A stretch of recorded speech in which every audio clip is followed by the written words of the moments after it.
এই দেশেও তো হুজুরদেরকে গালিগালাজ করে না? এত আসতে কইছেন মনে হয় এইমাত্র দুনিয়া তাইছেন, এতই জান্নাত যাচ্ছেন, হুজুর করে গালিগালাজ করে না? হুজুররা জঙ্গি করে না? হুজুররা কাঠ মোল্লা? হ্যাঁ, হুজুরগুলো কাঠ দিয়ে বানাইছে। এরপর তো হুজুররা কাপড়ের দাম হুজুররা বানাইছে, লম্বা লম্বা জামা আছে। কিন্তু কাঁচামাল ইসলাম শুধু হুজুররা খায় না, 1200 কি হয় কেন? এটা কাটতে হুজুররা কাঠ মোল্লা কয় কি কয় না? জঙ্গি কয় কি কয় না? মৌলবাদ করে গালি দেয় না? হিংসা কারণে সূরা কালাম আল্লাহ তাআলা বলেছেন, হিংসা করে তো হয়ে যারা আমার রাসূলকে গালি দিবেন, কোরআন ওয়ালা ইসলাম ওয়ালাদেরকে গালি দিবে, আল্লাহ ওয়ালাদেরকে গালি দিবে। একটা সময় একটা জামানায় আলে ওলামাদের একটা নাম হবে, একটা উপাধি তারা দিবে। আল্লাহ তাআলা কোরআনে বলছেন যারা আলেমদেরকে গালি দেয়, ইসলাম ওয়ালাদেরকে গালি দেয়, মুসলমানদেরকে গালি দেয়, আমার আল্লাহ তাআলা বলছে কোন রাগ ডাক ডাকে নাই, সরাসরি আল্লাহ বলছে এগুলো সবগুলো হারামজাদা। জোরে বলেন কি জাদা? ওরে কথা বলতে ডর লাগে, কি জাদা? হারামজাদা। আমি আয়াতটা আমি না কোন কি জাদা? হারামজাদা। যে রাসূলদেরকে গালি দেয়, আলেম ওলামাদেরকে গালি দেয়, ইসলামী বিধানগুলো বাস্তবায়ন করতে যারা প্রতিবন্ধকতা সৃষ্টি করে, আল্লাহ তাআলা তাদেরকে হারামজাদা বলছে। জোরে বলেন না? সূরা কালাম উতুল্লিন বা'দা যালিকা জালিম। পৃথিবীর সব মুফাসসির মুহাদ্দিস 1,24,000 সাহাবী রাসূলুল্লাহ স্বয়ং আল্লাহ জালিম মানে যারা সন্তান। জালিম মানে কথা বলেন, জালিম মানে যারা সন্তান, যারা ইসলামকে অগ্রগামী হতে দেয় না, কোরআন ওয়ালাদেরকে গালি দেয়, মৌলবাদ বলে, জঙ্গিবাদ বলে, আর হাক্কান বিভিন্ন নামে উপাধিতে ভূষিত করে, আল্লাহ তাআলা আমি ফতোয়া দিলাম আপনাদের সবগুলো হারামজাদা। জোরে বলেন নাউজুবিল্লাহ। তবে এমন সাবধান থাকতে হবে। 6666 আয়াতের মধ্যে আল্লাহ কি বলছে? এগুলা না জেনে না শুনে যেখানে সেখানে মুখ ফসলে কথা বললে ভাই হয়তো কিছু সময়ের জন্য আপনি বাহবা পাবেন, ইমান তো নাই, ইমান আর তো শেষ, ইমান চল ও ইমান খোদ হবে। আল্লাহ তাআলা আমাদেরকে হেফাজত করে চলবে না। রাসূলুল্লাহ আজকে তারা কেন মনে করে জানেন? সালাম মিন আনফুসিহিম মিন বা'দি মা তাবায়্যানা লাহুমুল হক। সত্য সুস্পষ্ট হওয়ার পরেও ইসলামের বিরুদ্ধে কেন করে জানেন? হিংসার কারণে। কিসের কারণে?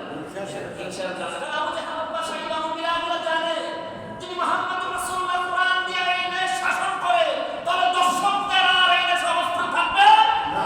এরপরে চাঁদাবাজ, টেন্ডারবাজ, রাস্তা খায় না, আছে না? আছে। এরা আর চাঁদাবাজি করতে পারবে না, টেন্ডারবাজি করতে পারবে না। দর্শকের বিচারগুলো সুস্পষ্ট কোরআনের মতো হবে। এজন্য আপনারা অগ্রগামী হতে না পারেন, বাড়তে না পারেন, আমরা থামাই দিতে চাই। রাসূলকে কি থামাই দিতে পারছে? না, পারছে?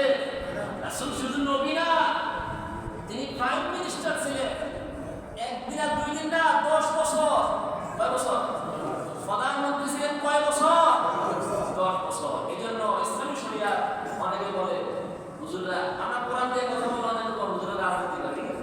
রাজনীতির সাথে ইসলামের সাথে, সন্তানের সাথে, বাবা মার সাথে যেরকম সম্পর্ক, রাজনীতির সাথে ইসলামের সাথে এরকম সম্পর্ক। কেউ যদি ইসলামকে একদিকে আর রাজনীতিকে একদিকে নেয়, প্রথম ফতোয়া হচ্ছে সে রাসূলকে অমান্য করে। দ্বিতীয় ফতোয়া হচ্ছে সাহাবায়ে কেরামদের 30 বছরের খেলাফতকে অমান্য করলো। যারা এই কাজ করলো তাদের বিষয়ে ফতোয়া হচ্ছে তারা আল্লাহ এবং রাসূলের সাথে কুফরি করলো। কিছু মাথা বিকৃত আলেম ছাড়া, কিছু মাথা বিকৃত আলেম ছাড়া সবাই এক কথায় নির্দ্বিধায় রাসূলুল্লাহ 10 বছরের মদিনা রাষ্ট্রপ্রধানের দায়িত্বটা, এটা ইসলামী খেলাফতের দায়িত্ব, এটা খলিফার কাজ, এটা রাজনীতিবিদ এবং সমাজবিদ এবং সফল রাষ্ট্রনায়কের এই খেলাফত সময়টা ছিল 10 বছর, সময়টা ছিল রাসূলুল্লাহ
কাফেররা কুফরি করে তাহলে ফাতাকুনুনা সাওয়া, ওই কাফেরদের কুফরি আর তুমি মুমিন ঈমান নিয়ে কুফরি করার কারণে দুজন সাওয়া মানে সমান হয়ে যাবা।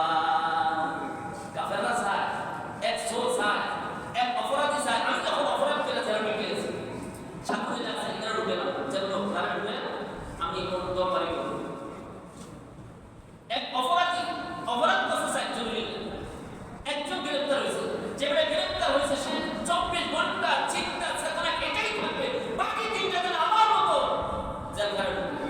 ঠিক আছে আল্লাহ তাআলা বলে ওয়াদু লাউ তাকফুরুনা কামা কাফারু। কাফেররা কেন তোমাদেরকে ফুসলে ফুসলে ইসলাম থেকে দেয় কেন জানো? ওই ফাতাকুনুনা সাওয়া, যাতে করে কাফের আর তোমার মাঝে আর কোনো পার্থক্য না থাকে, সমান হয়ে যায়। মাঝে যেন তোমাদের একসাথে বাকি কথা আল্লাহ তাআলা বলে ফালা তাত্তাকিদু মিনহুম, এ আমার বান্দারা শুনো খবরদার তোমরা তাদের অনুসরণ করিও না হাত্তা ইউহাজিরু ফি সাবিলিল্লাহ, যতক্ষণ না ফাফাসাদ এরপরে অনাচার গুনাহের কাজ ছাড়িয়া তোমার মতো ঈমানদারের কাতারে না আসে ততক্ষণ পর্যন্ত পথভ্রষ্ট ব্যক্তিদের আনুগত্য তোমরা করিও। বন্ধুরা আমার ভাইরা সব কোরআন থেকে হাদিস চাইলে হাদিসের কথা পরে হবে ভাই সিরিয়ালের কথা হবে, সর্বোপরি কথা হবে আমার নিজের চিন্তা। আল্লাহ তাআলা আমাকে আমার অন্তত দ্বীনের পথে রাখে, ঈমানের পথে রাখে। এজন্য আল্লাহর কাছে দোয়া করতে হবে না আমিন। আমার কলিজার টুকরা মুসলমানদের জন্য আল্লাহ তাআলা ঈমানের পথে রাখে, দোয়া করেন আমিন। দোয়া সুলসাল বিধান থেকে বিচ্যুতি ঘটার কোনো সম্ভাবনাই ছিল না।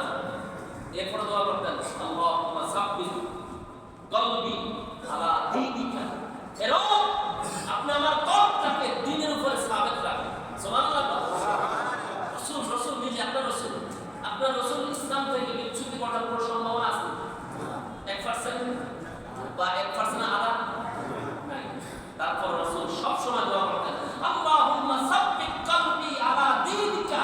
আপনিও এই দোয়া করবেন আল্লাহুম্মা সাব্বিত আলা কলবি দীনিকা, রব আপনি আমার দ্বীনকে আমার কলবকে দ্বীনের উপর স্থির রাখেন। এই যে জুলাইব রাদিয়াল্লাহু তাআলা তিনি রাসূলের প্রস্তাব প্রত্যাখ্যান করেছেন। হযরত জায়নাব বিনতে জাহাশ রাসূলের প্রস্তাব প্রত্যাখ্যান করেছেন। দেখেন নামাজ পড়ছে, রোজা রাখছে, হজ করছে, যাকাত করছে, এমনকি যুদ্ধের ময়দানে গিয়েছে, কিন্তু রাসূল বিয়ের প্রস্তাব দিয়েছেন না, মানে না। এজন্য আল্লাহ তাআলা বলেছে খবরদার জায়নাব বিনতে জাহাশ, আমার রাসূলের প্রস্তাব যদি তুমি না মানো, নির্দেশ না প্রস্তাব, নির্দেশ আর